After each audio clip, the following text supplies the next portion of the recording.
It's Thursday, February 25th, and welcome to the New York Amsterdam News Podcast. I'm Cyril Josh Barker.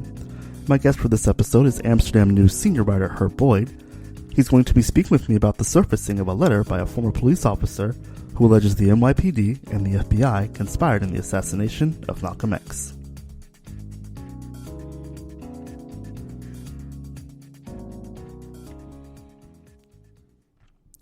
On February 21st, a press conference attended by three of Malcolm X's daughters and the family of deceased NYPD undercover officer Raymond Wood released his authorized posthumous letter stating in part, the NYPD and the FBI covered up the details of Malcolm X's assassination. Malcolm X was shot by three men on February 21st, 1965 at the Audubon Ballroom in Washington Heights. His family is now requesting the investigation of his murder be reopened. AmNews senior writer Herb Boyd is covering this story, and he's with me now on the phone to talk about it. Welcome to the podcast, Herb. How are you? I'm very good, thank you. All right. Well, listen, you have this huge story that's on our front page this week in the Amsterdam News, and I'll just read the headline. It's Daughters of Malcolm X cite new evidence in request to reopen investigation of their father's assassination. And also with that, on our website, if you guys go to amsterdamnews.com, where you can also find Herb's story, we also have the publicly released letter, that exposes new evidence regarding Malcolm X's assassination. We have that letter in full. You can see a picture of it. Also, we've typed it out just so everybody can read it, so everybody can get an idea of what's going on. Let me say this: for years and years, we've often heard conspiracy theories about Malcolm X's assassination, as well as other leaders, black leaders' assassination. And this just kind of takes this to a whole new level. Kind of give us a synopsis of what's going on and just what's happening. I think one of the things that's interesting that Malcolm X, El-Hajj Malik el-Shabazz, 56 years ago, a little bit more now because we had a number of commemoration events on the 21st, including an event we hosted over at the Malcolm X Dr. Betty Shabazz Memorial Educational Center along with his daughter Ilyasa, and we do that each year. But here, it's just so much around Malcolm. It's amazing. In his absence, you might say he's ever present because you can find there's the new book out that Les Payne did, which is kind of adds to the canon and looking into the life and legacy of this great leader. There's like 2 or 3 film projects, a documentary that's coming out on Malcolm and Muhammad Ali, the Blood Brothers, it's called. So no matter where you turn, whether it's Netflix, because interestingly enough, it was the Netflix Who Killed Malcolm X that also provoked a possible investigation of the assassination, and that was a year ago. So now we have this here deathbed confession. And I'm always a bit leery, just a bit wary, of deathbed confessions. What is it all about? And the absolute sincerity, authenticity. This was Ray Wood who admits that this letter he wrote in 2011, which he didn't want published until after he was dead, Josh. And his cousin, Reginald Wood, had the letter. And now that's 2011, right? Now he, these many years later, 10 years later, here's his letter, and some of it is absolutely disingenuous, and a couple of things in there just rings hollow, in the sense that he didn't have any idea. First of all, he had no idea that Malcolm was being targeted, or that he was coerced into doing all of those activities as a member, as an undercover cop for the NYPD. So I mean, what are you saying? That you knew all these things, you were provoking and goading these individual members to blow up the Statue of Liberty, to remove all of his chief assignment though was to remove the door security at the Audubon Ballroom in Washington Heights back on February 21st, 1965, in order to allow the assassination to occur. That's automatic complicit. So, but the thing about it, Josh, in terms of trying to to get all new information on this thing. You're concerned about what does it amount to, how much you're going to have to go through. I mean, most of the people who were involved in that situation are dead and gone.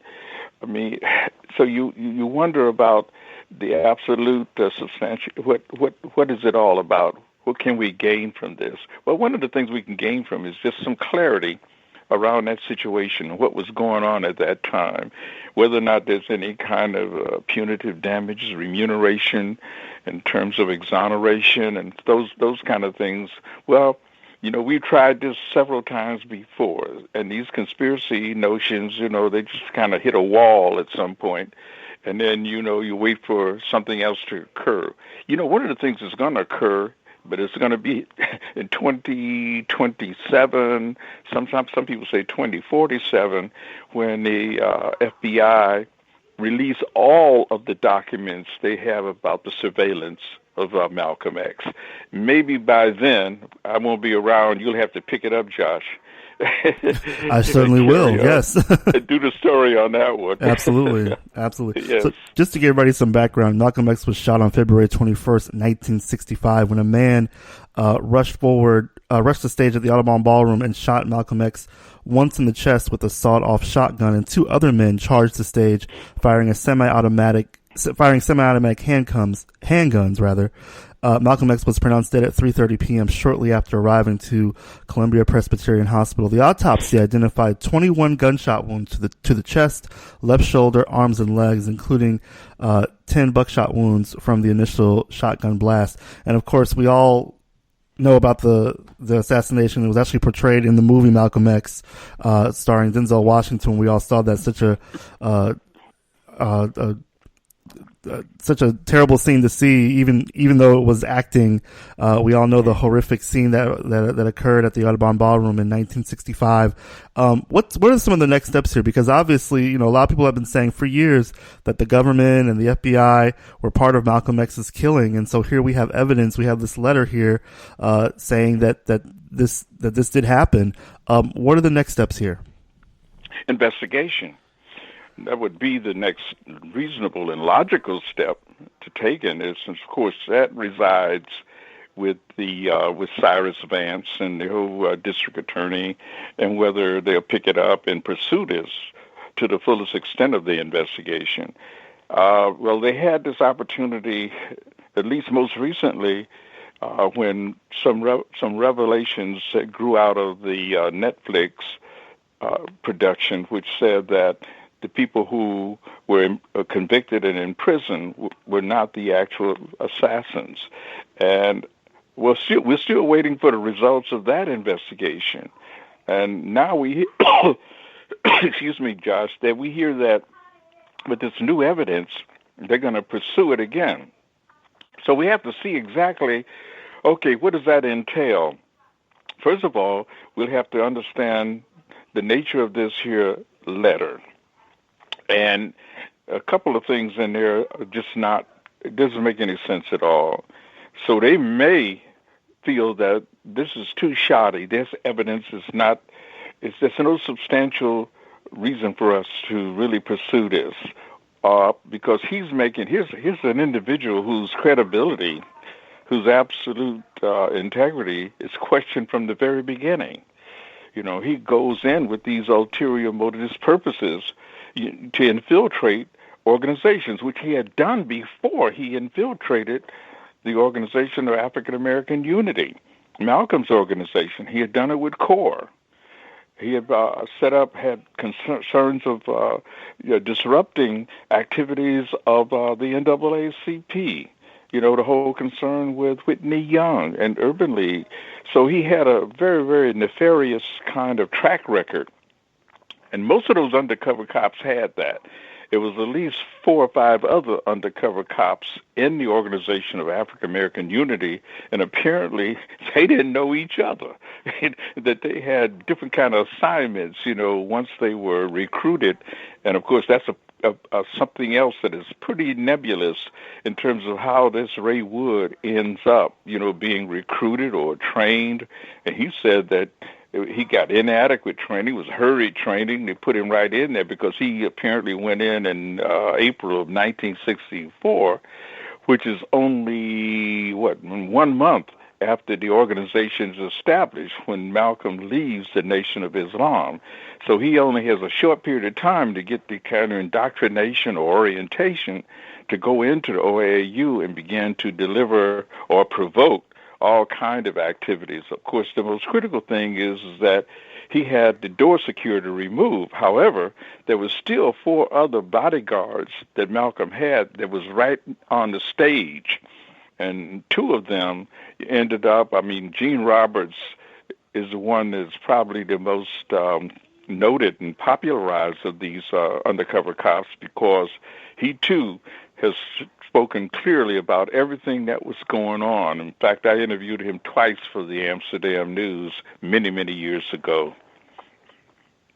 I just want to read a little bit of this letter from Raymond A. Wood, who wrote this on January 25th, 2011. It says, "I was a black New York City undercover police officer from April 1964 through May of 1971. I participated in actions that in hindsight were deplorable and detrimental to the advancement of my own black people. My actions on behalf of the New York City Police Department were done under duress and fear that if I did not follow the orders of my handlers, I could face detrimental consequences. Presently, I am aging with failing health.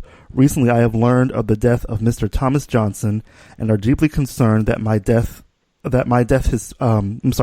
I'm deeply concerned that with my death, his family will not be able to exonerate him after being wrongly convicted in the killing of Malcolm X." And then it goes on to with some facts about what happened on February 21st, 1965. And again, you can read all this on our website at amsterdamnews.com. It's actually one of our lead stories. Here's the thing. I keep harking back to this because I've been hearing this for years, and it's always been said that, Malcolm X was killed by the government. Malcolm X was killed by the FBI. You have been studying Malcolm X. You've seen him. You've written books on him. You know a lot about him. This is a true turning point in his entire story of what happened to him. What does this mean for his followers? What does this mean for historians like you?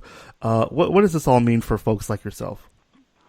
Well, one of the things, and already we had a response that came from at least 3 or 4 members of the organization about this deathbed confession. And for them, they have almost dismissed it. The Malcolm X Commemoration Committee, they sent me a notice just yesterday, and they're just pointing out the inaccuracies, the lies, how disingenuous, how it rings hollow.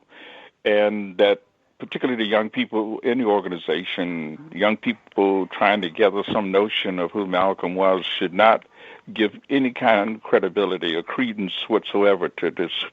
They call it a sub confession, or a near confession, or a false confession. So here's a guy who says in the letter, that he was coerced and forced to do those kind of things. Come on, man, you could have walked away from that at any point. So you have to get, the investigation will bring out, possibly ferret out, some of the deeper concerns about who this individual was and how he got recruited, and then what happened after, why you wait so long to release the letter, and what he says about Thomas Johnson in there, for example.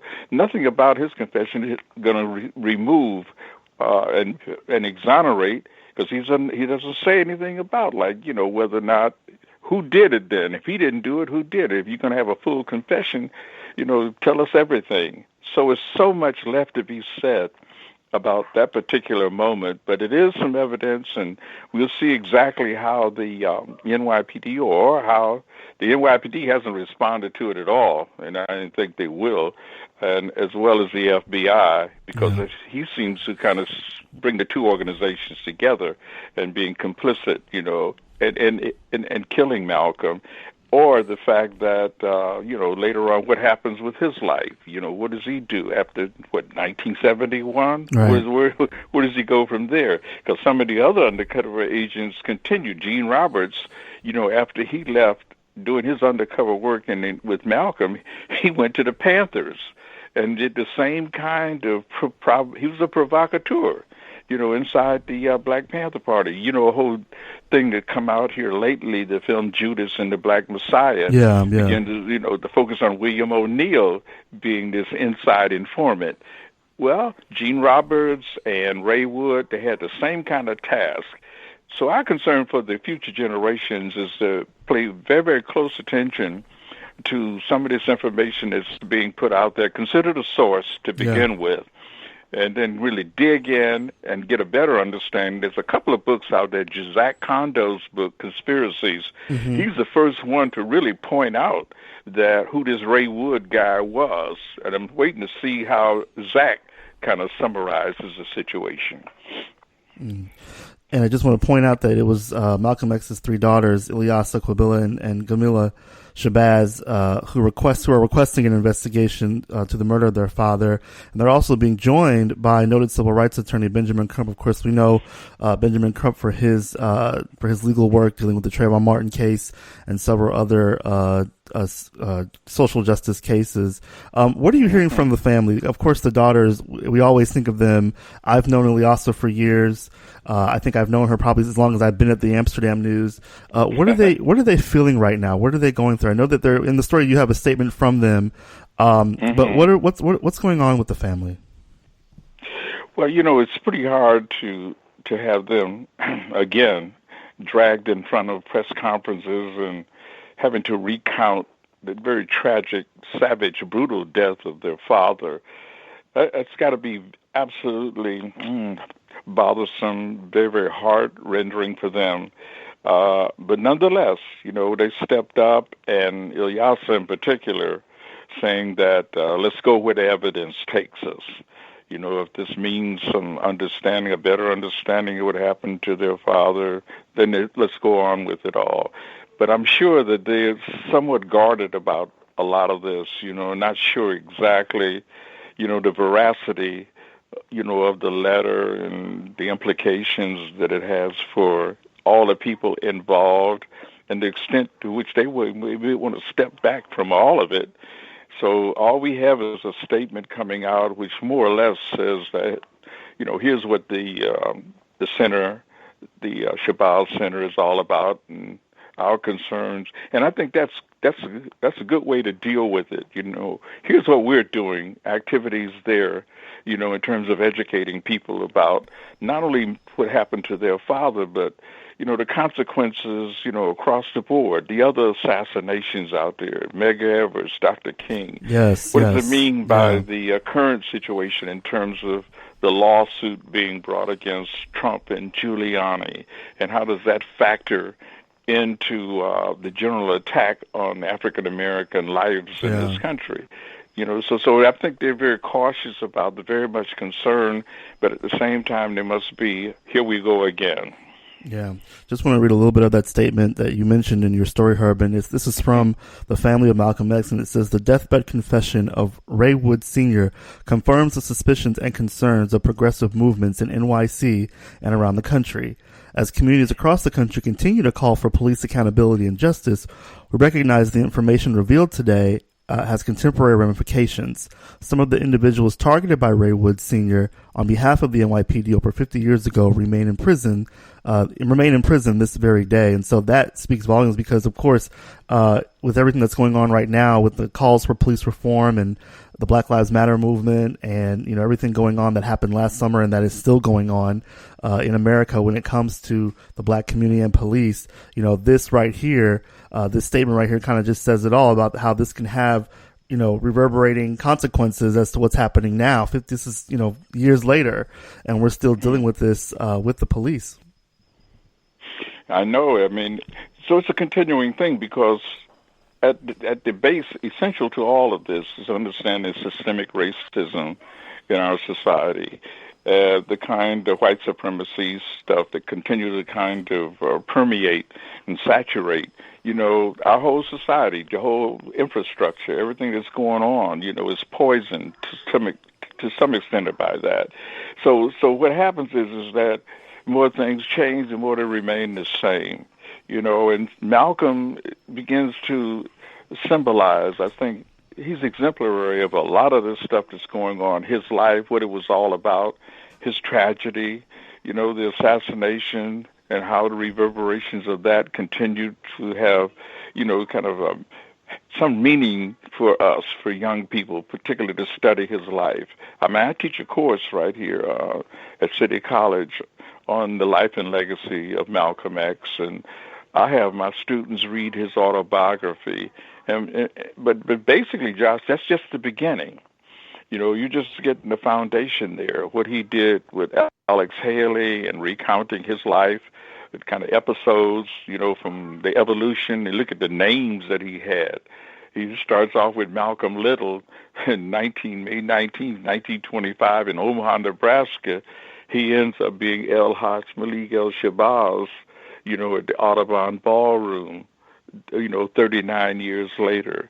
But in those 39 years, he packed in. It was a very eventful life. And I think 1964 is the most critical year of his life because he had reached a level of a political maturation, intellectual insight, and the kind of solidifying his integrity. Mm-hmm. All that occurred in 1964. So heaven only knows what was in front of him, but we're still struggling to try to catch up with Malcolm all these many years in terms of where he was politically.